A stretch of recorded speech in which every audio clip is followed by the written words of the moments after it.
Meu nome é Saulo Reis, professor de Física do Departamento da UFC, e esse vídeo faz parte do conjunto de vídeos para a cadeira de Tópicos Especiais de Física 1, onde a gente aborda conceitos e algoritmos de aprendizado de máquina, tá certo? No vídeo de hoje a gente vai ver um pouco de regressão linear em uma variável.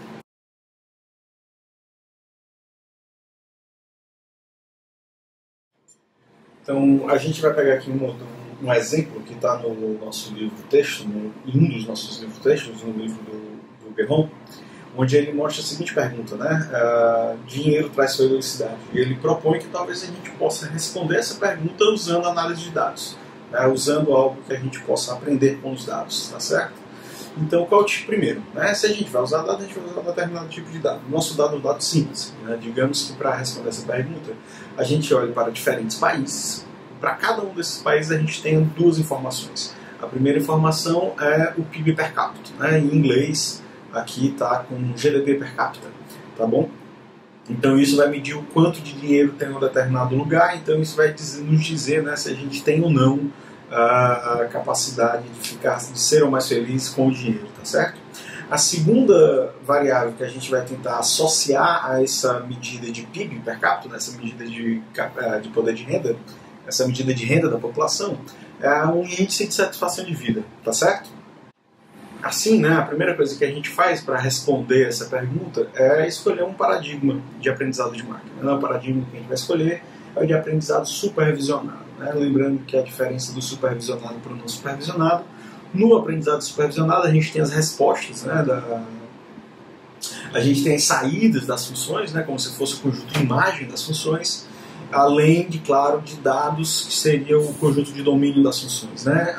Quando a gente for trabalhar com o aprendizado não supervisionado, a gente estaria trabalhando numa situação onde nós teríamos apenas o conjunto domínio, não teríamos as imagens, né, para poder aprender. O que seria isso? Seria, por exemplo, no nosso caso em particular, tentar responder se dinheiro traz felicidade sem esse índice de satisfação.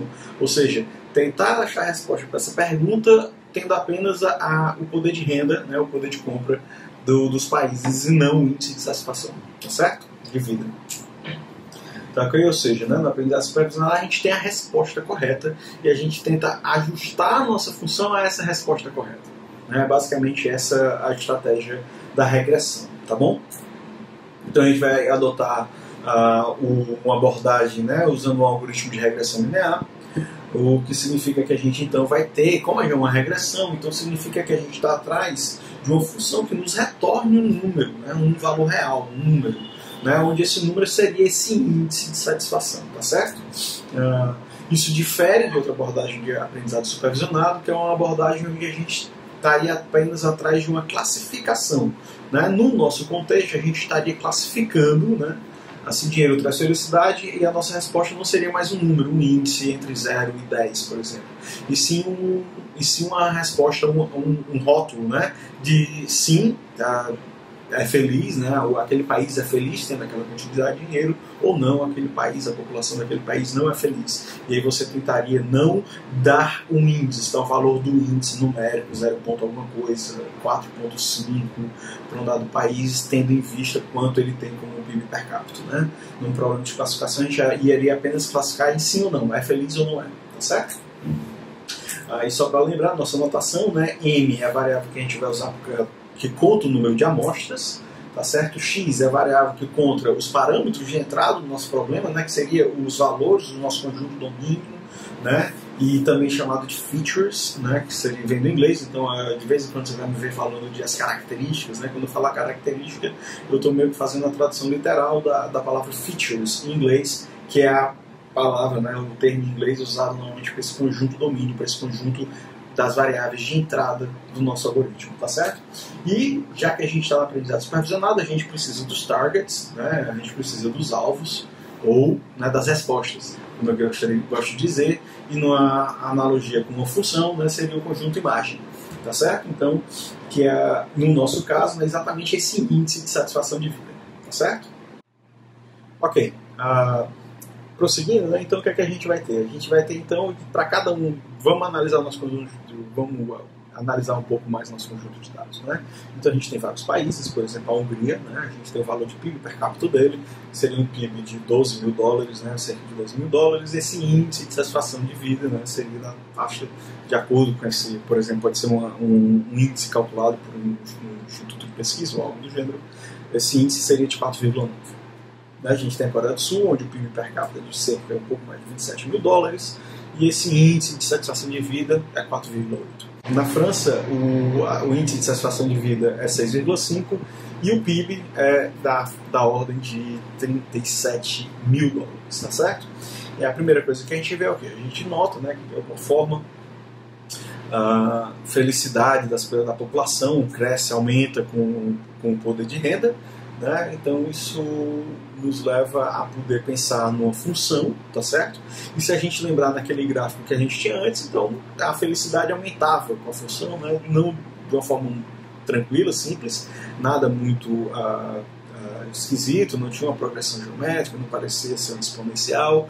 Então a gente pode usar como hipótese uma função linear, né? E hipótese é importante, faz parte do vocabulário do machine learning, do aprendizado de máquina.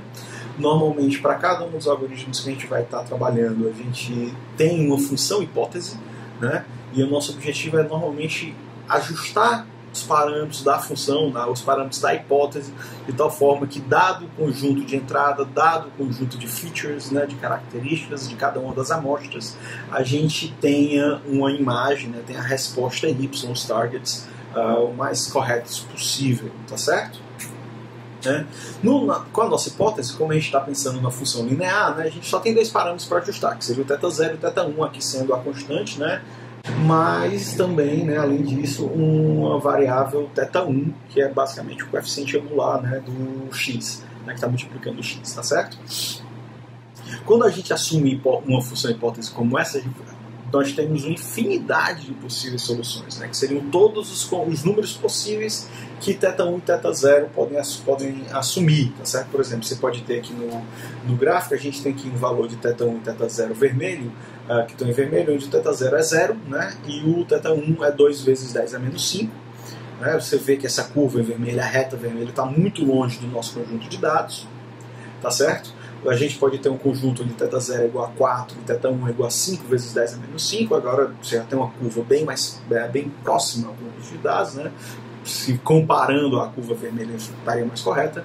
E a gente tem essa outra curva, né, que é θ0 igual a 8 e θ1 igual a menos 5 vezes 10 a menos 5. A gente já vê agora que a nossa curva se distancia bastante. Provavelmente não é a nossa resposta, né? As três não são nossa resposta. A gente pode dizer, porque até a curva azul que está próxima, a gente não vê a curva azul meio como uma boa, não seria uma boa inferência, não seria uma boa resposta para a nossa pergunta, né? A gente não estaria acertando, por exemplo. A gente diria que um país que tem uma renda per capita de 20 mil dólares teria aqui foi o exemplo é ruim, né? Mas, por exemplo, eu posso pegar...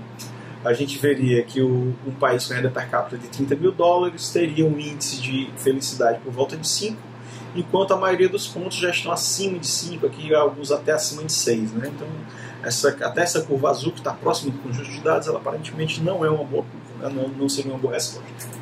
Tá certo? Ou seja, aqui eu estou apresentando a todas as três curvas, tá certo? Pra gente.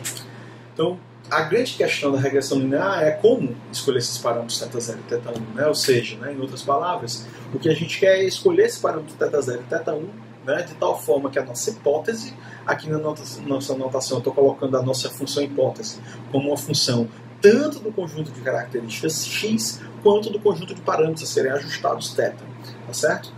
A gente quer um conjunto, a gente quer escolher esses parâmetros θ0 e θ1 de tal forma que a nossa hipótese seja o mais próximo possível dos alvos, né, do nosso conjunto de treino, ou seja, dos y do nosso conjunto de treino. Lembrando que aqui o y, né, é esse índice de satisfação de vida, tá certo? Então, nossa tarefa é, querendo ou não, a gente pode, isso é um problema de otimização clássico, né? Então o que a gente pode fazer, a gente pode atribuir para a nossa hipótese uma função custo, né? Essa função custo na nossa anotação é um J, e aqui ela será a função apenas do conjunto de parâmetros que queremos ajustar, que é o θ, né?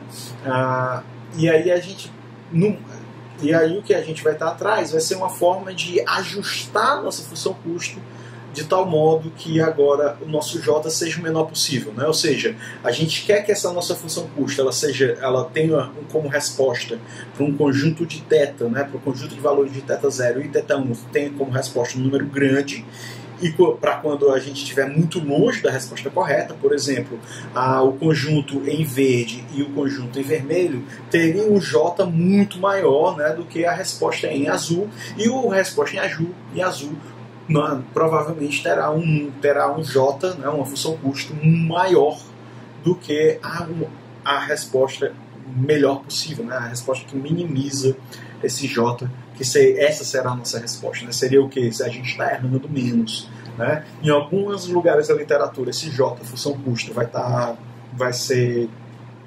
descrita como custo, em outros vai estar descrita como função perda, né? Ou em inglês loss function. E em alguns lugares também você vai encontrar ela como sendo uma medida de erro, né? Ela vai ser a função erro, tá certo? Você vai estar tentando minimizar o erro, né? No caso da regressão linear, tradicionalmente, né, a gente escolhe a distância mínima quadrática, né, que é a mais simples de todas, que basicamente é o quê? Para cada amostra da gente, para cada uma das N amostras, a gente vai lá na iésima amostra, calcula o valor da nossa hipótese considerando as características daquela amostra I e do conjunto de parâmetros θ adotado naquele momento. Temos aí como resposta um número, lembrando que é uma função inteligente um número real.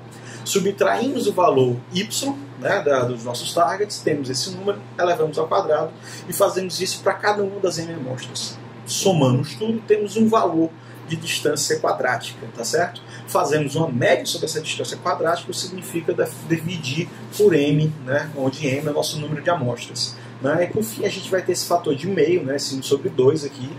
Esse fator de meio, ele está aqui porque lá na frente, por questões de implementação, a gente vai ver que ele nos vai ser útil por conta do fator quadrático. E a gente vai ver no próximo vídeo que a forma que a gente vai adotar, né, que vai nos levar a ter esse fator de meio, vai ser um algoritmo que minimiza a função J, e basicamente o primeiro algoritmo que a gente aprende, o algoritmo que vai ser introduzido nesse curso, é o algoritmo do gradiente descendente. Tá certo? Até o próximo vídeo.